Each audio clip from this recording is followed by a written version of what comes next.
Hey guys, Clever27 here, bringing you another horror movie review for the month of October. Should I call this something, or should I just keep saying horror movie reviews for the month of October? I mean, do you guys have like a clever name that I can call this? That'd be kind of cool. Let me know if you have anything in the comment section or in video response. But anyway, the second movie that I'm going to review for you guys is The Descent 2. Now, I will say this: if you're not seeing The Descent 1, and I've read nothing about The Descent 2, this might not be the video for you guys to watch, just in case you don't want to get spoiled. So, if you haven't seen the first one, don't watch this video. Or, if you do, then you can spoil it for yourself. I don't know. I'm not going to spoil the movie at all, but I'm just saying, you know, there's one element that's, kind of a spoiler, I guess, from the first one. So, that being said, let's start the review. I don't have a poster, so I'm not going to post it. I'm trying to make the picture smaller, but they keep coming out big for some reason. I don't know why. Damn it. Anyway, that was my charger. The movie is directed by Jon Harris. He was like the executive. He was like one of the producers from the first one, I think. I think he was involved in the first design, I think.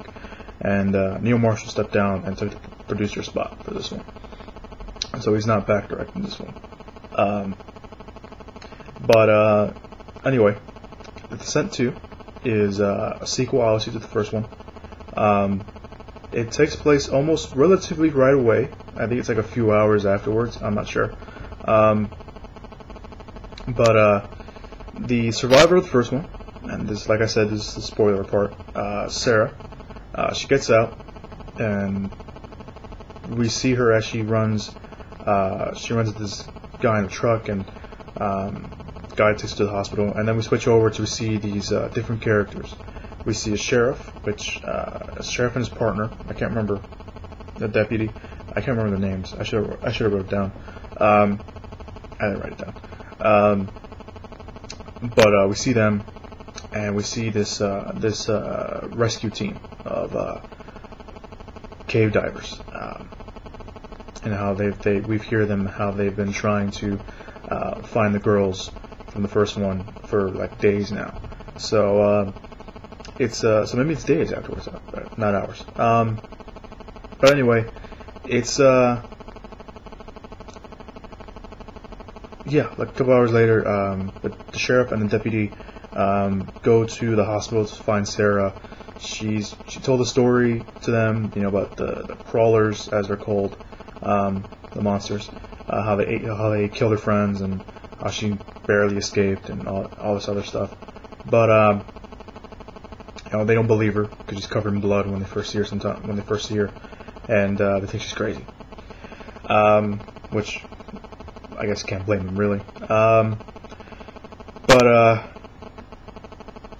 Anyway, after she kind of recovers her bearings,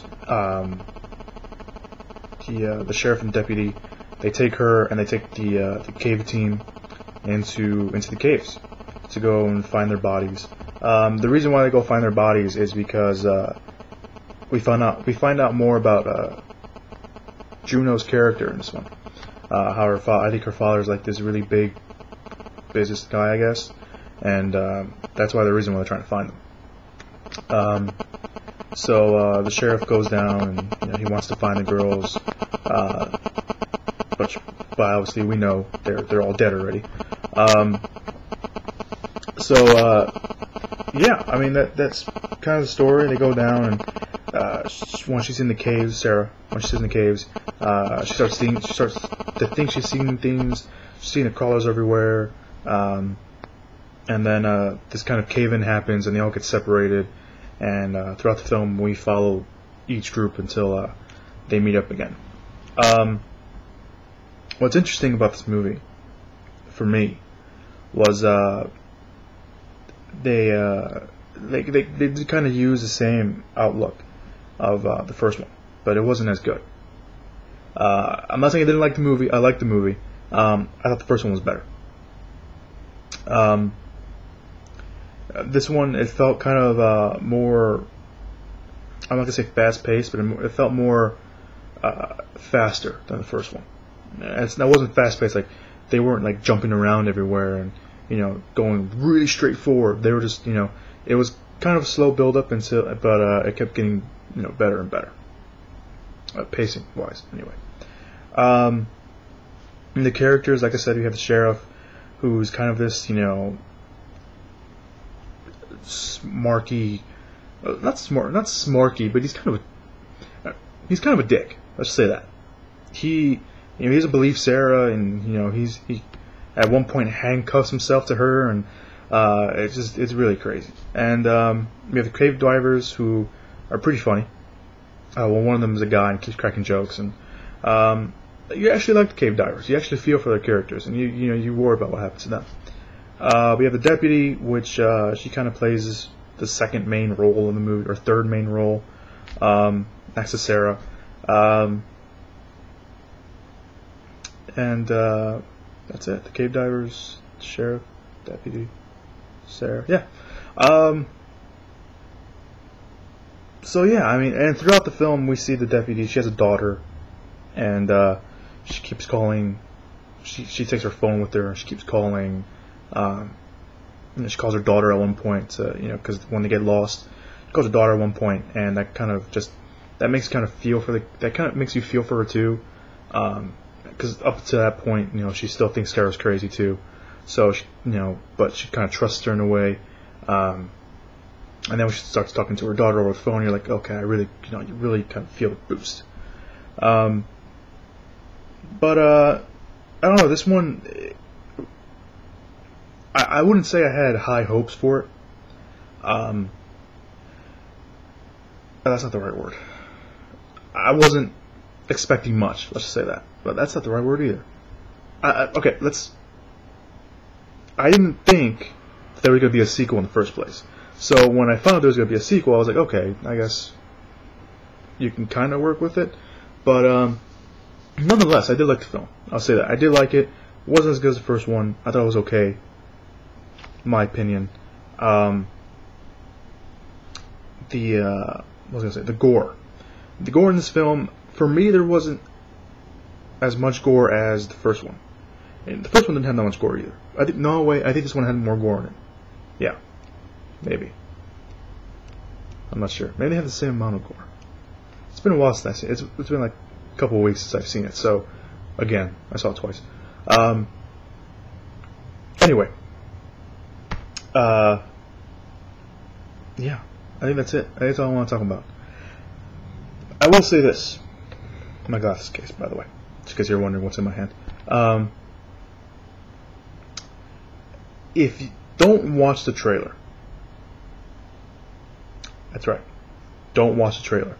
Because I saw the trailer, and there was a part, and for me, there was a part of it that really kind of made me mad in a way.